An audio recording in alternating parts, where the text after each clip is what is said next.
Hello guys, welcome back to our channel. Episode ആരംഭിക്കുമ്പോൾ കാണിക്കുന്നത് ആനന്ദ നിലയമാണ്. Office കാര്യങ്ങൾ ചർച്ച ചെയ്തുകൊണ്ടിരിക്കുകയാണ് വസുന്ധരയും വർമ്മയും ആദിയും അമൃതയും ചേർന്ന്. അതേസമയം അങ്ങോട്ടേക്ക് വരുന്ന ഐശ്വര്യ പറയുകയാണ്, ഓ ഞാനില്ലാതെ ഓഫീസ് കാര്യങ്ങളെല്ലാം ചർച്ച ചെയ്യുകയായിരുന്നല്ലേ. ഐശ്വര്യ, ഇത് ഒഫീഷ്യൽ മീറ്റിംഗ് ഒന്നുമല്ല, ഞങ്ങൾ അങ്ങനെ സംസാരിച്ചെന്നേ ഉള്ളൂ. ഒഫീഷ്യൽ ആയിരുന്നെങ്കിൽ അരുണിനെയും വിളിക്കില്ലായിരുന്നോ എന്നൊക്കെ ആദി പറയുമ്പോൾ ഐശ്വര്യ പറയുകയാണ്, അരുണിനെ വിളിച്ചാൽ തന്നെ അരുണിന് സംസാരിക്കാൻ സമയമില്ലല്ലോ. 24 മണിക്കൂറും കണ്ട പെണ്ണുങ്ങളുമായിട്ട് സംസാരിക്കാനല്ലേ അരുണിന്റെ സമയം. ഐശ്വര്യ, അതൊക്കെ നമുക്ക് പിന്നീട് സംസാരിക്കാമെന്ന് അമൃത പറയുമ്പോൾ ഐശ്വര്യ പറയുകയാണ്, എന്തിനാ പിന്നീടാക്കുന്നത്, ഇപ്പൊ തന്നെ തീരുമാനിക്കണം. അച്ഛനും അമ്മയും ആദിയേട്ടനും എല്ലാവരും ഉണ്ടല്ലോ. രണ്ടിലൊന്ന് എനിക്കറിയണം. അരുണിന് ഞാനാണോ അതോ നാട്ടിലുള്ള ഏതെങ്കിലും പെണ്ണാണോ വലുതെന്ന് എനിക്കറിയണം. ഐശ്വര്യ, കമ്പനി കാര്യങ്ങളാ ഇവിടെ സംസാരിക്കുന്നതെന്ന് ആദി പറയുമ്പോൾ ഐശ്വര്യ ദേഷ്യത്തോടെ പറയുകയാണ്, ഒരു കമ്പനി, നാശം പിടിച്ചൊരു കമ്പനി തന്നെ അത്. ഇവിടെ എൻ്റെ ജീവിതത്തിന് ഒരു വിലയുമില്ല. 24 മണിക്കൂറും ഒരു കമ്പനി മാത്രം. ഇത് കേൾക്കുന്ന വർമ്മ പറയുകയാണ്, ഐശ്വര്യ, ഞാനും വസുവും എൻ്റെ മക്കളും ചേർന്ന് പ്രവർത്തിക്കുന്ന കമ്പനിയാണത്. അത് ഇവിടെയുള്ളവർക്ക് വലുതായിരിക്കും, പക്ഷേ എനിക്ക് എൻ്റെ ജീവിതം തന്നെയാ വലുത്. അതെ, ഞങ്ങൾക്ക് കുടുംബക്കാർക്കേ കമ്പനി തന്നെയാ വലുത്. ഇല്ലെങ്കിൽ നീ അടക്കമുള്ളവര് ഇവിടെ ഇങ്ങനെ നിൽക്കില്ലായിരുന്നു. എനിക്കിപ്പോ കമ്പനി കാര്യമൊന്നും അറിയണ്ട. അരുണിന്റെ കാര്യത്തിൽ തീരുമാനമുണ്ടാക്കാൻ സാധിക്കുമോ ഇല്ലയോ, അതാണ് എനിക്ക് അറിയേണ്ടത്. അത് നീ അറിഞ്ഞിട്ട് പോയാ മതി. നമ്മുടെ കമ്പനിക്ക് ഈ ഒരു അവസ്ഥ വരാൻ കാരണമേ നീ തന്നെയാണെന്ന് വർമ്മ ദേഷ്യത്തോടെ പറയുന്നു. എല്ലാവരും മാറി മാറി പലതവണ നിനക്ക് താക്കീത് തന്ന ഈ വീട്ടിലെ മോളല്ലേ എന്നും എല്ലാം ശരിയാകുമെന്നും എല്ലാവരും പറഞ്ഞു. എന്നിട്ടിപ്പോ നീ ചെയ്യുന്നത് എന്തുവാ? കമ്പനി പൊളിക്കാനല്ലേ നീ ശ്രമിക്കുന്നത്. ഇനി വൈസ് ചെയർപേഴ്സന്റെ കാര്യത്തില് എന്താ തീരുമാനം വേണ്ടതെന്നേ ഉടൻ തന്നെ ഞാൻ അറിയിക്കാം. ഇത് കേൾക്കുന്ന ഐശ്വര്യ പറയുകയാണ്, അച്ഛാ ക്ഷമിക്കണം, ഞാൻ അപ്പോഴത്തെ ദേഷ്യത്തിന് അറിയാതെ പറഞ്ഞതാ. ആദ്യേട്ടാ, അങ്ങനെ ഒരു കടുത്ത തീരുമാനം വേണോ? ഏട്ടത്തി പറഞ്ഞാൽ അച്ഛൻ കേൾക്കും. അമ്മേ, ഞാൻ എന്തെങ്കിലും അവിവേകം കാണിച്ചിട്ടുണ്ടെങ്കിൽ അമ്മ പൊറുക്കണം. അമ്മ അച്ഛനോടൊന്ന് പറയണം. ഇത് കേൾക്കുന്ന വസുന്ധര ദേഷ്യത്തോടെ പറയുകയാണ്, ആനന്ദേട്ടൻ പറഞ്ഞത് കേട്ടില്ലേ, ഞങ്ങള് മക്കളെ പോലെ വളർത്തിക്കൊണ്ടുവന്ന കമ്പനിയാണ്. അതിനെതിരെ ആരെങ്കിലും എന്തെങ്കിലും പറഞ്ഞാലേ ഞങ്ങൾ സഹിക്കില്ല. അപ്പോ എല്ലാവരുടെയും തീരുമാനം ഐശ്വര്യ കേട്ടല്ലോ. ഐശ്വര്യ സ്വയം രാജിവെക്കുന്നോ അതോ ഞങ്ങള് ഐശ്വര്യയെ നിർബന്ധിച്ച് രാജിവെപ്പിക്കണോ എന്ന് ആദ്യ ചോദിക്കുമ്പോൾ ഇതെല്ലാം കേട്ട് ഞെട്ടലോടെ നിൽക്കുകയാണ് ഐശ്വര്യ. പെട്ടെന്ന് തന്നെ വസുന്ധരയുടെ കാലിൽ പിടിച്ചിട്ട് ഐശ്വര്യ പറയുകയാണ്, അമ്മേ, എനിക്ക് മാപ്പ് തരണം.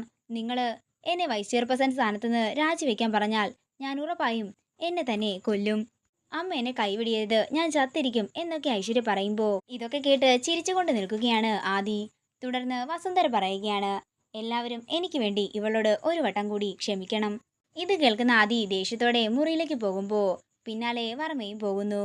തുടർന്ന് വസുന്ധര പറയുകയാണ്, ഞാൻ അവരോട് രണ്ടുപേരോടും സാവകാശം പറഞ്ഞ് മനസ്സിലാക്കാം. നീ ഇപ്പോ പോകാൻ നോക്ക്. ഇനി നിന്റെ ഭാഗത്തുനിന്ന് കമ്പനി കാര്യങ്ങളിൽ ഒരു തെറ്റും വരാൻ പാടില്ലെന്നും വസുന്ധര പറയുമ്പോൾ അതിനൊക്കെ സമ്മതം മൂളുകയാണ് ഐശ്വര്യ. നേരം പുലർച്ചെയാകുന്നു. പിന്നീട് കാണിക്കുന്നത് ഐശ്വര്യയും സുന്ദരയും കൂടി ലേലത്തിന് വന്നിരിക്കുന്നതാണ്. തുടർന്ന് വസുന്ധര ഐശ്വര്യോട് പറയുകയാണ്, എന്താണെങ്കിലും നമ്മൾ പറഞ്ഞതിനേക്കാൾ വലിയ തുകയ്ക്ക് ഇവിടെ ആരും തന്നെ ടെൻഡർ കൊടുത്തിട്ടുണ്ടാകില്ല. അത് ശരിയാമേ. എന്താണെങ്കിലും ഇന്ന് ഈ മെഷീൻസ് ഒക്കെ നമുക്ക് തന്നെയാ കിട്ടാൻ പോകുന്നത്. തുടർന്ന് ഓഫീസർമാർ പറയുകയാണ്, ഞങ്ങള് ബിഡ് പൊട്ടിക്കാൻ പോവുകയാണ്. വസുന്ധര 1.5 കോടിക്കായിരുന്നു ബിഡിങ് വെച്ചിട്ടുള്ളത്. കണ്ടില്ലേ അമ്മേ, നമ്മൾ ആ വലിയ കൊട്ടേഷൻ നൽകിയിരിക്കുന്നത്. ഇതിലും വലിയ തുക ആരും കൊടുക്കില്ലെന്നും ഐശ്വര്യ പറയുന്നു. അതേസമയം ആ ഓഫീസർ അടുത്തത് വായിക്കുകയാണ്, മായ ജഗന്നാഥൻ 1,75,00,000 രൂപ. ഇത് കേൾക്കുന്ന വസുന്ധരയും ഐശ്വര്യയും ഒരു ഞെട്ടലോടെ നിൽക്കുകയാണ്. തുടർന്ന് മായ അങ്ങോട്ടേക്ക് വന്നിരിക്കുമ്പോൾ ദേഷ്യത്തോടെ ഇരിക്കുകയാണ് വസുന്ധരയും ഐശ്വര്യയും.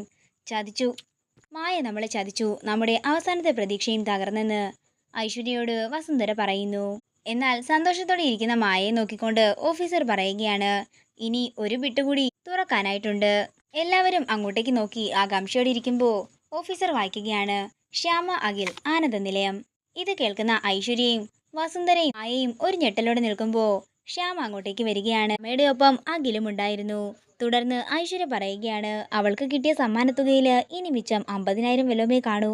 പക്ഷേ ഇവളെന്താ ഇപ്പൊ ഇങ്ങോട്ടേക്ക് വന്നതെന്നാ മനസ്സിലാകാത്തത്. അങ്ങനെ ശ്യാമയും അഖിലും ചിരിച്ചുകൊണ്ട് അകത്തേക്ക് കയറുമ്പോൾ ഓഫീസർ പറയുകയാണ്, ശ്യാമ അഖിൽ വെച്ചിരിക്കുന്നത് 2 കോടിക്കാണ്. ഇത് കേൾക്കുന്ന ഐശ്വര്യയും വസുന്ധരയും മായയും ഞെട്ടലോടെ നിൽക്കുകയാണ്. ഓഫീസർ പറയുകയാണ്, അപ്പോൾ ശ്യാമ അഖിൽ ആനന്ദ നിലയത്തിന് ബിഡ് ഉറപ്പിച്ചിരിക്കുന്നു. അവള് നമ്മളെ മനഃപൂർവ്വം ചതിച്ചതാമ്മയെന്ന് ഐശ്വര്യ പറയുമ്പോൾ വസുന്ധര പറയുകയാണ്, വാ ഐശ്വര്യ, നമുക്ക് പോകാം. അപ്പോഴാണ് അവിടെ ഉണ്ടായിരുന്ന വസുന്ധരയും ഐശ്വര്യയും അഖിലും ശ്യാമയും ശ്രദ്ധിക്കുന്നത്. തുടർന്ന് ശ്യാമ സൈൻ ചെയ്യാൻ പോകുമ്പോൾ അഖില് വസുന്ധരയുടെ അടുത്തേക്ക് പോവുകയാണ്. ഇതൊക്കെ കാണുന്ന മായ പറയുകയാണ്, അപ്പോൾ ആനന്ദ നിലയത്തിൽ നമ്മളോട് മത്സരിക്കാൻ പുതിയൊരാൾ കൂടി, പുത്തൻ പണക്കാരി ശ്യാമ. അതേസമയം അഖിലും ശ്യാമയും കൂടി വസുന്ധരയുടെ അടുത്തേക്ക് ചെല്ലുമ്പോൾ വസുന്ധര പറയുകയാണ്, നീ എന്നെ മനഃപൂർവ്വം ചതിക്കുകയായിരുന്നു അല്ലേടി? അമ്മ എന്തിനാ ചുമ്മാ ശ്യാമ ഇങ്ങനെ വഴക്ക് പറയുന്നതെന്ന് അഖിൽ ചോദിക്കുന്നു. ഞങ്ങളിപ്പോൾ ആ ബിഡ് വെച്ചില്ലായിരുന്നെങ്കിൽ എല്ലാം കൊണ്ട് ആ മായ പോയേനെ എന്ന് അഖിൽ പറയുമ്പോൾ ഐശ്വര്യ പറയുകയാണ്, രണ്ടുപേരും കൂടി നമ്മുടെ കമ്പനി തകർക്കാനായി കച്ച കെട്ടി ഇറങ്ങിയിരിക്കുകയാ. ഇത് കേൾക്കുന്ന അഖിൽ പറയുകയാണ്, അതിന് കമ്പനിയിൽ തകർക്കേണ്ട ആവശ്യമൊന്നുമില്ലല്ലോ, അല്ലെങ്കിൽ ഏട്ടത്തി തകർത്ത് വെച്ചിരിക്കുകയല്ലേ. ആ തകർച്ചയിൽ അവസാനത്തെ ആണിയടിക്കാൻ വേണ്ടിയല്ലേ ഇവള് നിന്നെയും കൂട്ടി ഇങ്ങോട്ടേക്ക് വന്നിരിക്കുന്നതെന്ന് വസുന്ധര ചോദിക്കുന്നു. തുടർന്ന് അഖിൽ പറയുകയാണ്, അമ്മ എങ്ങനെ വേണമെങ്കിലും കരുതിക്കോ, ഞങ്ങൾക്ക് സഹകരണ സംഘത്തിൽ നിന്നും സ്പൈസസ് കിട്ടും. ഇപ്പം ഞങ്ങൾക്ക് ഈ ഫാക്ടറിയുടെ മിഷൻസും കിട്ടിയിട്ടുണ്ട്. ഞങ്ങളുടെ കമ്പനി അധികം വൈകാതെ തന്നെ തുറക്കും. അത് ഉദ്ഘാടനം ചെയ്യുന്നത് അമ്മ തന്നെ ആയിരിക്കും. തുടർന്ന് വസുന്ധര ദേഷ്യത്തോട് പറയുകയാണ്, തകരാൻ പോകുന്നത് നമ്മുടെ കമ്പനിയോ കുടുംബമോ ഒന്നുമല്ല, നിന്റെ ജീവിതമാണ്, എൻ്റെ അഖിയുടെ ജീവിതം. അത്രയും പറഞ്ഞുകൊണ്ട് വസുന്ധര അവിടെ നിന്ന് പോകുന്നു. തുടർന്ന് ശ്യാമ പറയുകയാണ്, നമ്മൾ നല്ലതിനു വേണ്ടിയാ ഇതൊക്കെ ചെയ്തത്, പക്ഷേ അമ്മ നമ്മളെ തെറ്റിദ്ധരിച്ചു. സാരമില്ല, അമ്മയെല്ലാം തിരിച്ചറിയുന്ന ഒരു ദിവസം വരുമെന്ന് അഖിൽ പറയുകയാണ്. ഇതൊക്കെ കണ്ടുകൊണ്ട് നിൽക്കുന്ന മായ പറയുകയാണ്, ഇപ്പോൾ ഇത്രയും കണ്ടതിൽ നിന്നും ഒരു കാര്യം മനസ്സിലായി, വസുന്ധരയ്ക്ക് ഇപ്പോൾ അഖിലും ശ്യാമയും ശത്രുക്കളാണ്. എന്താണെങ്കിലും ഇത് വെച്ചൊരു കളി കളിക്കണമെന്ന് മായ പറയുന്നു. അതേസമയം വീട്ടിലേക്ക് ചെല്ലുന്ന വസുന്ധരയോട് വർമ്മ പറയുകയാണ്, ചോദിക്കേണ്ട കാര്യമില്ലല്ലോ, പോയ കാര്യം സക്സസ് ആയില്ലേ. ഇത് കേൾക്കുന്ന ഐശ്വര്യ പറയുകയാണ്, സക്സസോ? ചമ്മി നാറിയ അമ്മ നിൽക്കുന്നത്. അത്രയും പറഞ്ഞുകൊണ്ട് നടന്ന കാര്യങ്ങളെല്ലാം ഐശ്വര്യ വർമ്മയോട് പറയുമ്പോൾ ഇതൊക്കെ കേട്ട് ഒരു ഞെട്ടലോടെ നിൽക്കുകയാണ് വർമ്മ.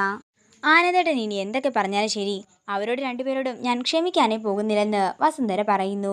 അല്ല, അഖിക്കും ശ്യാമയ്ക്കും പറയാനുള്ളത് നിങ്ങൾ കേട്ടോ എന്ന് വർമ്മ ചോദിക്കുമ്പോൾ ഐശ്വര്യ പറയുകയാണ്, അച്ഛൻ ഇനിയും അമ്മയെ വിഷമിപ്പിക്കാതെ, അവർ പറഞ്ഞത് കേട്ടാലേ അച്ഛൻ പോലും ഞെട്ടി നിൽക്കുകയുള്ളൂ. ഇതൊക്കെ കേൾക്കുന്ന വർമ്മ ഞെട്ടലോടെ ഐശ്വര്യയും വസുന്ധരയും നോക്കുകയാണ്. ഇതോടുകൂടി ഇന്നത്തെ എപ്പിസോഡ് ഇവിടെ തീരുകയാണ്.